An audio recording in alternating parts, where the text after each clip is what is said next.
हाय बच्चे लोग। मैं हूं बस अहमद खान और आप मुझे देख रहे हो बिटवीन पी पे वी फॉर बायोलॉजी। आज का हमारा जो बिंदास सा टॉपिक है जिसका नाम है क्या, गैमीटोजेनेसिस। क्या नाम है भैया?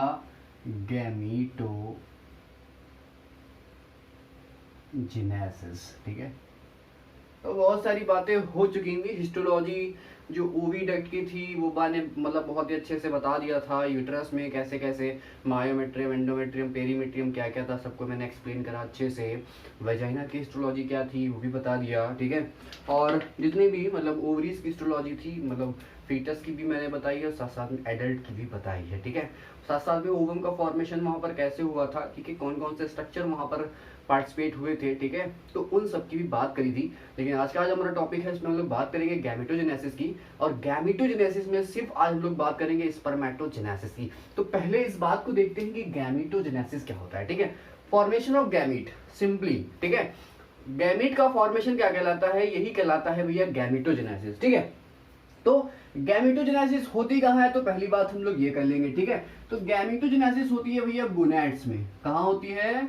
गोनैड्स में, ठीक है। तो ये बात सबको अच्छे से पता होगी कि भैया जो गोनैड्स होते हैं these are the primary sex organ, ठीक है। क्या होते हैं? यही क्या होते हैं? प्राइमरी सेक्स ऑर्गन है। तो आज अगर किसी को ये बात नहीं क्लियर थी तो भैया क्लियर कर लो कि ये क्या है, ये है प्राइमरी सेक्स ऑर्गन, ठीक है। तो यही रिस्पॉन्सिबल होते हैं किसके लिए? गैमीटोजेनेसिस के लिए। तो गैमीटोजेनेसिस कहाँ होती है? इन्हीं गोनैड्स के अंदर होती है। गैमीट्स फॉर्मेशन के लिए कौन रिस्पॉन्सिबल है? यही गोनैड्स रिस्पॉन्सिबल है, ठीक है। अब गोनैड सभी को पता है कि भैया मेल में टेस्टिस होते हैं, ठीक है, और फीमेल में क्या होती है? फीमेल में ओवरीज होती हैं, ठीक है। तो उनकी बात हम लोग करेंगे, ठीक है। लेकिन अभी हमने ये बोला कि जो गोनैड्स का प्राइमरी फंक्शन होता है, दो बातें हैं, ठीक है।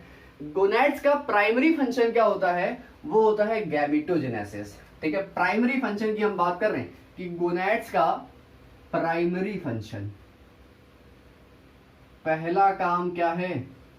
गैमीटोजेनेसिस। क्या है? गैमीटोजेनेसिस। और अगर हम कह दें कि भैया इन गोनैड्स का दूसरा काम क्या होता है, तो दूसरा काम है क्या इसका?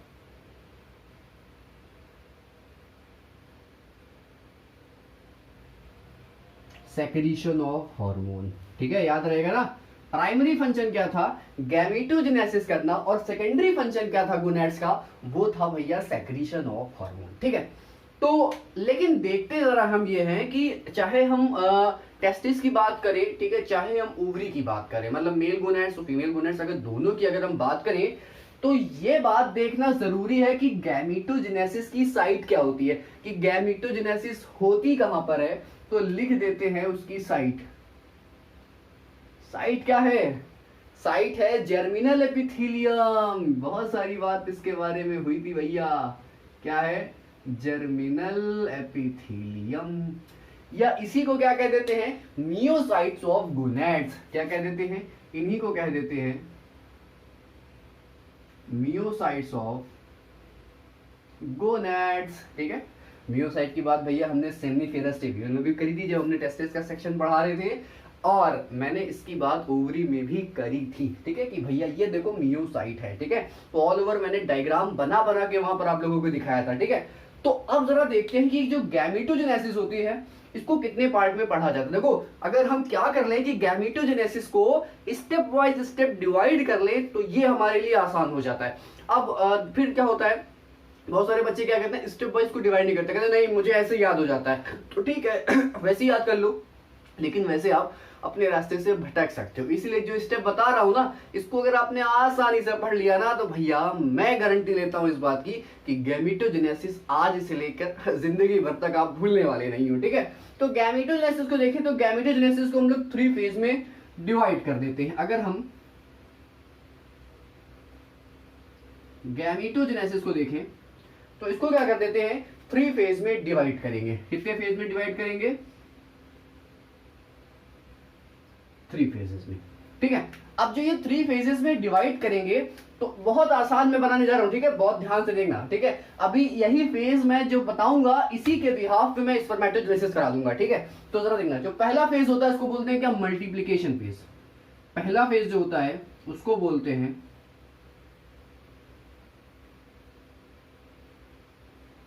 याद रखना भैया, ठीक है। पहला फेज क्या था? पहला फेज है भैया मल्टीप्लीकेशन फेज। इस मल्टीप्लीकेशन फेज का मतलब समझ गए होगे कि रिपीटेड माइटोटिक डिवीजन होता है, जिसकी वजह से जर्म सेल का फॉर्मेशन होता है। तो लिख देते हैं भैया रिपीटेड माइटोटिक डिवीजन है भैया, माइटोटिक, ठीक है। मियोसिस अभी नहीं करानी है, ठीक है। मल्टीप्लिकेशन फेज में सिर्फ और सिर्फ माइटोटिक डिवीजन होता है। सिर्फ और सिर्फ क्या हुआ है? माइटोटिक डिवीजन हुआ है। किस लिए हुआ है? जर्म सेल के फॉर्मेशन के लिए, फॉर द फॉर्मेशन ऑफ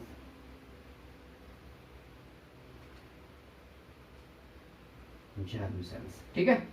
तो पहला फेज याद रहेगा ना, मल्टीप्लिकेशन फेज। दूसरे फेज पे आ जाते हैं, इसको कहते हैं भैया क्या? Growth phase. अब जो ये जर्म सेल बनी है ना भैया, इसको क्या चाहिए? थोड़ा सा न्यूट्रिशन चाहिए होगा। क्यों? इसको ग्रोथ करनी होगी। तो ग्रोथ फेज हम लोग इसी में बात करेंगे। तो सेकेंड फेज क्या हो जाता है? सेकेंड फेज हो जाता है ग्रोथ फेज, ठीक है। तो सेकेंड फेज में क्या होगा? सिर्फ और सिर्फ सेल का साइज बढ़ेगा। तो लिख देते हैं ओनली साइज इंक्रीजेस। ये जो मैंने शॉर्ट फॉर्म में लिखा है, इसका मतलब होता है इंक्रीजेस, ठीक है। तीसरा फेज आ जाते हैं। तीसरा है मैच्योरेशन फेज। क्या है?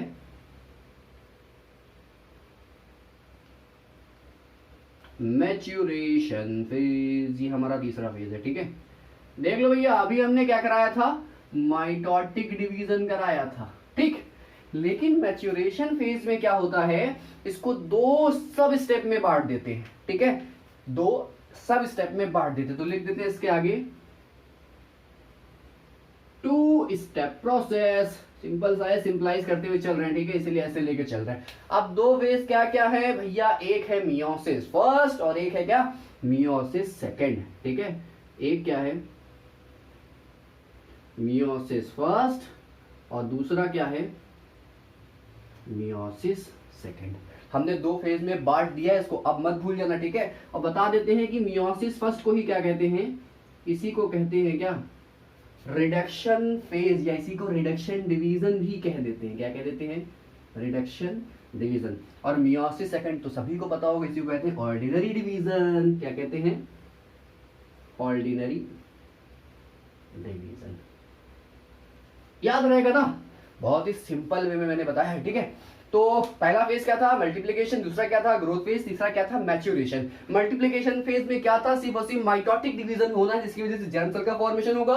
ग्रोथ फेज में क्या होगा? सिर्फ और सिर्फ साइज बढ़ा लेगा। मैच्योरेशन फेज में होगा मियोसिस फर्स्ट और मियोसिस सेकंड, क्योंकि मैच्योरेशन फेज को हमने दो सब प्रोसेस में बांट दिया है, मींस मियोसिस फर्स्ट और मियोसिस सेकंड। मतलब जब आप मल्टीप्लिकेशन फेज और ग्रोथ फेज में जाओगे तो वहां पर जर्म सेल की पोलाइडी कभी भी चेंज नहीं होगी। पोलाइडी चेंज कब होती है? जब मियोसिस होता है, क्योंकि माइटोसिस से कभी भी पोलाइडी में कोई फर्क नहीं आता। तो वहां पर बात ध्यान रखिएगा, क्योंकि मैं इसको रफ नहीं करूंगा, मैं इसको ऐसे ही लिखा छोड़ दूंगा एज इट इज। बाकी जिसको ये लेना है ये है यहाँ पर लेना। लेकिन एक बात और बता दें कि जो गैमेटोजेनेसिस होती है, इसमें दो बातें हम लोगों को पढ़नी है। दो बातें कौन कौन सी पढ़नी है? वो दो बातें मैं यहाँ पे लिख देता हूं, ठीक है। पहला पढ़ना है क्या हमको? स्पर्मेटोजेनेसिस। क्या पढ़ना है भैया?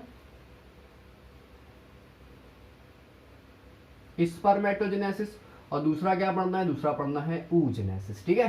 तो दो जेनेसिस पढ़नी है। स्पर्म का फॉर्मेशन पढ़ेंगे और साथ साथ में ओवम का फॉर्मेशन पढ़ेंगे। लेकिन इस लेक्चर में हम लोग सिर्फ क्या पढ़ेंगे? स्पर्मेटोजेनेसिस। तो जल्दी से स्क्रीनशॉट लो, खटाखट हम लोग आगे बढ़े। तो भैया आ जाते हैं कहां पर? स्पर्मेटोजेनेसिस के पास। पहला हमारा क्या था? स्पर्मेटोजेनेसिस। छोटा छोटा लिख रहे हैं यहाँ पर, बाकी तो पता है ना स्पर्मेटोजेनेसिस की स्पेलिंग क्या होती है, ठीक है। What is spermatogenesis? It is a process of sperm formation. तो लिख दो सीधा खींच के भैया, प्रोसेस ऑफ स्पर्म फॉर्मेशन। क्या कहलाता है? स्पर्मेटोजेनेसिस, ठीक है। स्टार्ट कब होता है? स्टार्ट होता है प्यूबर्टी पे। कब होता है?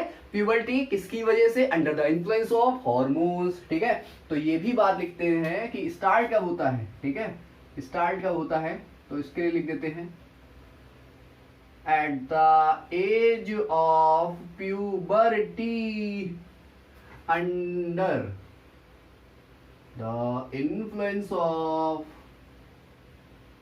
हार्मोन। किसके इन्फ्लुएंस में होता है भैया? हार्मोन। तो भूलना मत, ठीक है, माँ बाप के इन्फ्लुएंस में नहीं होता, हार्मोन के इन्फ्लुएंस में होता है। ये नहीं कि बोलो चल स्टार्ट कर स्पर्मेटोजेनेसिस, ऐसा कुछ नहीं होता। ठीक है, वो डिपेंड करता है किसके ऊपर? हमारे हार्मोन्स के ऊपर। ठीक है, तो मल्टीप्लिकेशन फेज और ग्रोथ फेज सभी को पता है। ठीक है, तो मल्टीप्लिकेशन फेज में रिपीटेड माइटोटिक डिवीजन होगा, जर्म सेल का फॉर्मेशन होगा। दूसरा फेज था ग्रोथ फेज, जिसमें क्या होगा? सिर्फ साइज इंक्रीज करेगा। ठीक है, तो इन दो फेज को मैं मिटा देता हूं। ठीक है, मुझे क्योंकि थोड़े से बड़े बोर्ड की जरूरत है। ठीक है, मैं बोलता चलूंगा, खैर मुझे तो याद ही है ना। ठीक है, तो साइट की बात करेंगे, तो स्पर्मेटोजेनेसिस की साइट की अगर हम बात करें, तो अभी मैंने साइट की बात बताई थी कि जर्मिनल एपिथेलियम होती है, तो यहां पर भी लिख देते हैं इसके लिए कि cuboidal germinal epithelium of seminiferous tubule. क्या लिखेंगे? Cuboidal germinal epithelium of seminiferous tubule. ST schedule tribe मत समझ लीजिएगा। ठीक है, हिस्ट्री में मत चले जाइएगा। ठीक है भैया, ये भैया क्या है? Seminiferous tubule. ठीक है, तो लगा रिप्रोडक्शन से हिस्ट्री में सीधा पहुंच गए। ठीक है, तो ये साइट है, यहीं पर से शुरुआत होगी। तो पहला फेज क्या था? पहला फेज था भैया मल्टीप्लिकेशन फेज। कौन सा फेज था? Multiplication phase. तो हम क्या करेंगे भैया? हम कुछ नहीं करेंगे, हम फेज 1 लगा देंगे, खाली बस लिख देंगे यहाँ की भैया फेज 1 हो गया। फेज 1 में क्या होता है? रिपीटेड माइटोटिक डिवीजन होता है, जिससे जर्म सेल का फॉर्मेशन होगा। ठीक है, तो यहां पर क्या बनेगी? पहली जो सेल बनेगी उसका नाम होगा स्पर्मेटोगोनिया। क्या नाम होगा? स्पर्मेटोगोनिया।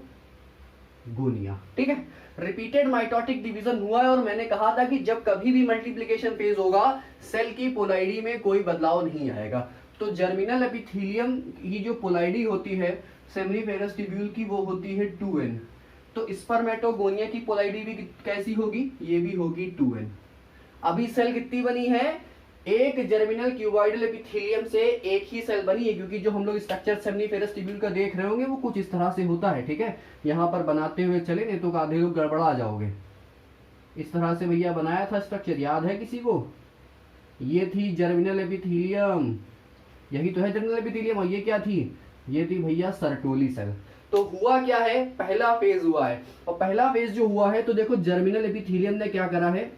एक सेल बना दी है, और यही सेल क्या थी? यही स्पर्मेटोगोनिया है। तो लिख देते हैं यहां पर भैया, ये क्या थी? स्पर्मेटोगोनिया। क्या बनी है पहले? स्पर्मेटोगोनिया। स्पर्मेटोगोनिया की पोलैरिटी कितनी है? 2n, क्योंकि जर्मिनल एपिथेलियम की जो एक सेल है, इस एक सेल की पोलैरिटी कितनी थी? 2n थी, क्योंकि अभी कहीं पर मियोसिस हमने नहीं कराया है। ठीक है, और इसी को बोलते हैं क्या? Immature germ cell. क्या बोला जाता है? Immature germ cell. याद रहेगा।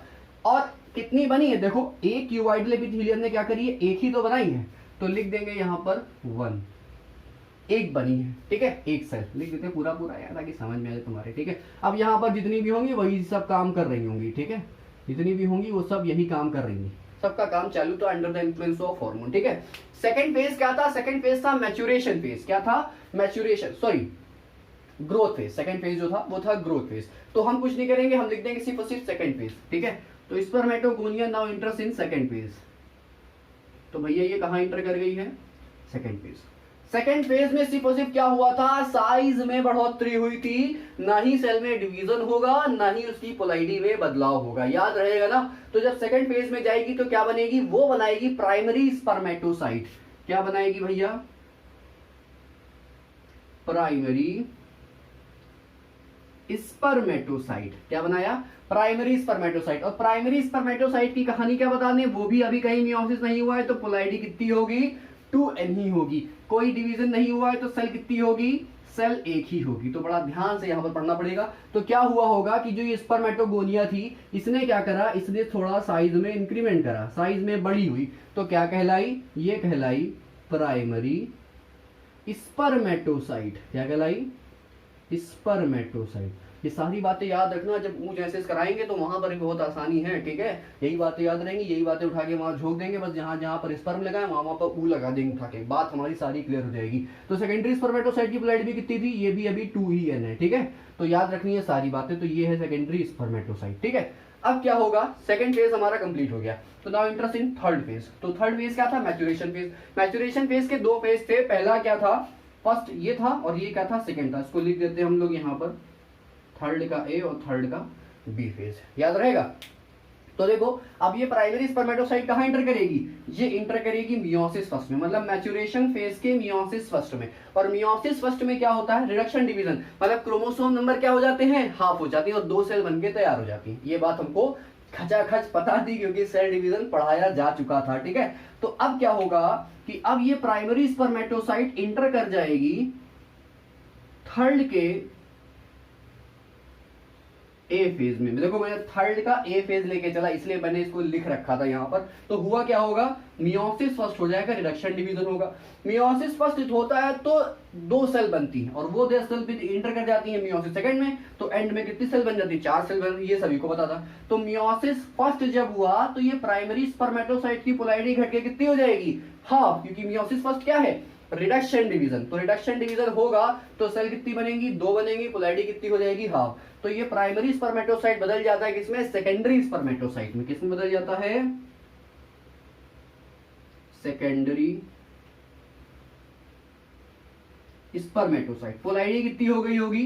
हाफ। और सेल कितनी बन गई होंगी? 2 सेल्स। एक से कितनी बन गई? अब 2 सेल्स बन गई। लेकिन अब ये सेकेंडरी स्पर्मेटोसाइट यहीं पर नहीं रुकेगा, ये इंटर कर जाएगा थर्ड के बी फेज में। कहां इंटर कर जाएगा?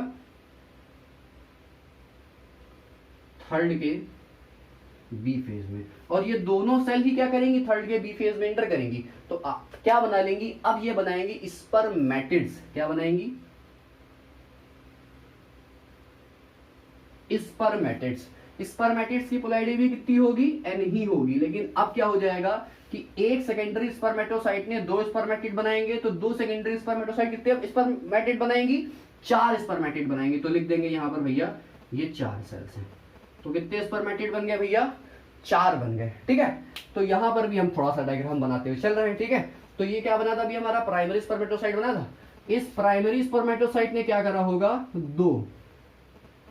इस प्राइमरी स्पर्मेटोसाइट ने क्या करा होगा? 2 सेकेंडरी स्पर्मेटोसाइट बनाए होंगे। क्या बनाए होंगे?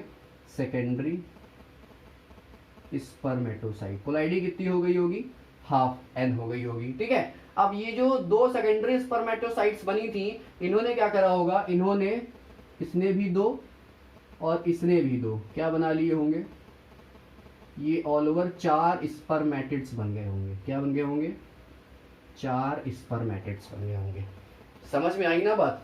अभी जो ये स्पर्मेटिड बना है, ठीक है, इसमें हो जाएगा स्पर्मियोजेनेसिस। क्या हो जाएगा? स्पर्मियोजेनेसिस। तो ये जो अभी हम ये मिटा दें, क्योंकि इसका काम हमारा खत्म हो गया, ठीक है। अब देखो, जो ये स्पर्मेटिड बने होते हैं, ये कैसे होते हैं? ये जनरली स्फेरिकल होते हैं, गोल गोल होते हैं। तो ये मैंने स्पर्मेटिड जो बनाई, ये कैसे है? ये स्फेरिकल है। अब इसमें होती है क्या? इसमें होती है स्पर्मियोजेनेसिस। एक प्रोसेस में बोल रहा हूं, नाम है क्या? स्पर्मियोजेनेसिस।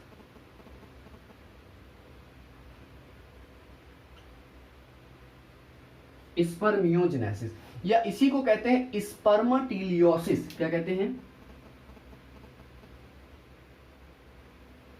स्पर्मटीलियोसिस, ठीक है।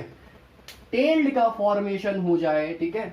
ये जो स्फेरिकल स्पर्मेटिड थे, ये टेल्ड स्पर्म में बदल जाए, या स्पर्मेटोजोआ में बदल जाए, या सीधा सीधा बोल दो स्पर्म में बदल जाए, वो प्रोसेस क्या कहलाता है? वो प्रोसेस कहलाता है स्पर्मियोजेनेसिस। क्या कहलाता है? स्पर्मियोजेनेसिस। तो जब स्पर्मियोजेनेसिस होगी तो क्या बन जाएंगे?